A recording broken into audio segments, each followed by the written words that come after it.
नमस्कार दोस्तों। ज्योतिष रतन रुद्राक्ष अनुसंधान केंद्र में आपका स्वागत है। मैं ज्योतिषाचार्य पंकज जैन, मोदी नगर। आज हम बात करेंगे मिथुन राशि वालों के बारे में। जैसा कि हम सब जानते हैं, मिथुन राशि वाले व्यक्ति जब जन्म पत्री में चंद्रमा जिनकी कुंडली में, जैसा कि हमने चित्र में दिखाया गया, 3 नंबर के अंक में बैठा हो, यानी जैसे कुंडली में 1 से 12 तक अंक लिखे होते हैं, तो जिसकी राशि में चंद्रमा, यहाँ पे चंद्रमा जिस राशि में बैठा हो उसे उसकी वही राशि होती है। तो 3 नंबर मिथुन की राशि होती है। तो जिनकी जन्म पत्री में मिथुन राशि के लिए चंद्रमा 3 नंबर में बैठा हो, ऐसे व्यक्तियों की मिथुन राशि होती है। तो उनके बारे में हम भविष्यफल 2023 का बताना चाह रहे हैं कि ग्रहों के गोचर का क्या प्रभाव है, या जिन्हें अपनी जन्म तारीख मालूम नहीं है, उनके नाम का प्रथम अक्षर का, की, क्यू, घ, ड, छ, के हो, है से हो, तो ऐसे व्यक्तियों की भी मिथुन राशि होती है। पाश्चात्य ज्योतिष में जिन व्यक्तियों का जन्म 21 मई से 20 जून के बीच में होता है, तो उन व्यक्तियों की मिथुन राशि होती है। जैसा कि हम सब जानते हैं, मिथुन राशि वाले व्यक्ति लाजवाब होते हैं, हाजिर जवाब होते हैं, फुर्तीले होते हैं और दोस्ताना होते हैं। यदि आपको किसी से दोस्ती करनी हो तो मिथुन राशि वाले व्यक्तियों से कीजिए। यह सामाजिक समारोह में जाके छा जाते हैं, आकर्षण के होते हैं, कभी एक जगह ज़्यादा देर टिक कर नहीं बैठते, हमेशा कुछ ना कुछ करते रहते हैं, अपने आप को अपडेट करते रहते हैं। यह रिश्तेदारों के लिए, इनके लिए रिश्ते निभाने, दोस्तों के लिए बहुत ज़्यादा जरूरी है। अपने व्यस्त समय से चाहे कितना भी हो, वह अपने दोस्तों के लिए, रिश्तेदारों के लिए समय निकाल ही लेते हैं। ये इनकी बात, ये मिथुन राशि वाले खुले दिमाग के होते हैं, यानी हर बात को तर्क के साथ करते हैं, फिजूल बातें करना पसंद नहीं करते हैं। और सबसे बड़ी बात क्या है, मिथुन राशि वाले व्यक्ति चंचल होते हैं, जीवन शक्ति प्रबल होती है, साहसी होते हैं और मज़ेदार आदमी होते हैं। आपको कभी भी यह अपने पास बैठ के बोर नहीं होने देते। थोड़ा सा बातूनी होते हैं, चाल भी इनकी थोड़ी तेज होती है और दूसरे को समझने के लिए इनमें पेशेंस होता है। और कभी भी कोई वाद विवाद हो, तर्क तो उसमें ये सफलता प्राप्त करते हैं। लेकिन अधिकांश मिथुन राशि वाले व्यक्तियों की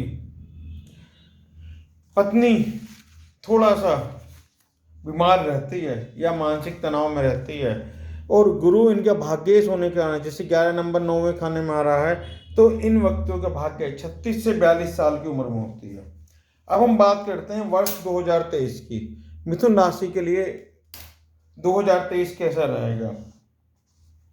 जो इनका जो वर्ष जो चल रहा है, उसमें शुरू में शनि की ढैया रहेगी, यानी शनि इनका अष्टम भाव में रहेगा। परंतु 17 जनवरी के बाद, जैसा कि हम देखते हैं, इनकी ढैया खत्म हो जाएगी। तो ये 2-2.5 साल से जो थोड़ा परेशान चल रहे हैं, या इन्हें पैरों में परेशानी चल रही है या रोजगार में परेशानी चल रही है, तो उससे थोड़ा सा इन्हें मुक्ति मिल जाएगी। वर्ष के शुरू में बृहस्पति इनका 10वें भाव में स्थित है, परंतु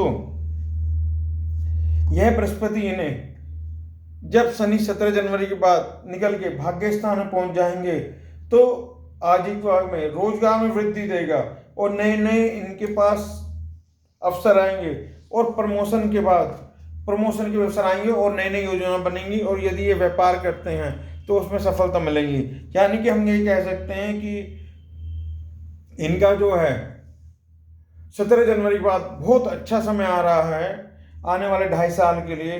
परंतु चंद्रमा और राहु की युक्ति जो 11वें भाव में बनती है इनकी, उस कारण से ये कोई सही डिसीजन नहीं ले पाएंगे, अपने अच्छे समय का फायदा नहीं ले पाएंगे।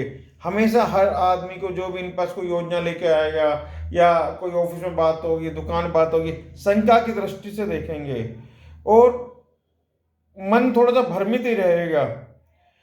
बुध जैसे 7वें घर में बैठा हुआ है इनका, तो इस वर्ष अपने परिवार को थोड़ी सी प्राथमिकता देंगे और थोड़ा सा परिवार में भी 2023 में तालमेल इनका गड़बड़ाएगा और थोड़े पारिवारिक खर्चे भी इनके बढ़ेंगे। यदि हम नटशेल में बात करें, 2023 इनका व्यापारिक के लिए और नौकरी के लिए बहुत बढ़िया रहेगा। संभवतः कुछ व्यक्ति इस अवधि में यदि उन्हें उनके हाथों की रेखाएं भी सपोर्ट करती है, यानी कि उनका ये बुध बहुत अच्छा है, जैसे हमने अंगूठे में दिखाया है, तो वह व्यक्ति नौकरी छोड़कर कुछ अपना कार्य कर सकते हैं और उसमें फायदा मिलेगा। नहीं पारिवारिक उसमें देखें तो इस साल में पारिवारिक तनाव या परिवारों के स्वास्थ्य खराब हो जाए या पारिवारिक संपत्ति बंटवारे के कारण इनमें परेशानी रहेगी, लेकिन इनकम इनकी सही रहेगी पूरे साल और इनके मन में एक ऊर्जा रहेगी और कोई वाहन वगैरह भी खर्चे कर सकते हैं। अब जो पंचम भाव में केतु इनके, जैसा कि वर्ष कुंडली में हमने दिखाया गया है,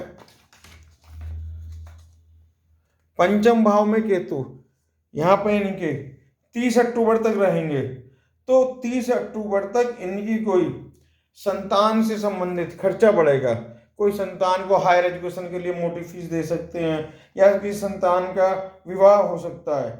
और मिथुन राशि के जो व्यक्ति किसी के साथ रिलेशनशिप में हैं तो उन्हें 30 अक्टूबर तक शांत बैठना चाहिए। 30 अक्टूबर तक उन्हें थोड़ी सी बदनामी मिल सकती है, अपयश मिल सकता है। मंगल 12वें खाने में पहुंच गया है वर्ष के। इस वर्ष आप अपने शत्रुओं से विशेष ध्यान रखें, कोई षड्यंत्र आपके विरुद्ध रचा जा सकता है। वर्ष 2023 में आपको कानूनी परेशानी या राजकीय कार्य परेशान करेंगे। आपको किसी को भी उधार इस वर्ष पैसा ना दें और ना ही कैसे व्यक्तियों पर विश्वास करें, ना ही किसी की गारंटी लें। सूर्य भुक्त की युक्ति सप्तम भाव में होने से और शुक्र अष्टमेश होने से पत्नी संबंधी भी परेशान रहेगा इस समय, और पत्नी का हो सकता है ससुराल वालों से भी थोड़ा सा नोक झोंक रहे, यानी कि हमें अपने जीवन साथी से भी थोड़ा सा ध्यान रखना है। शारीरिक दृष्टि से वर्ष थोड़ा सही रहेगा। 22 अप्रैल के बाद जब बृहस्पति ग्रह हमारी दशा चेंज करेंगे, गोचर चेंज करेंगे, उसके बाद हमें अपने थोड़ा स्वास्थ्य में परेशानी आ सकती है। और 17 जून से 4 नवंबर तक जब शनि वक्र हो जाएंगे तो पेट संबंधी बीमारी, ब्लड संबंधी बीमारी या कोई वाहन दुर्घटना भी हो सकती है।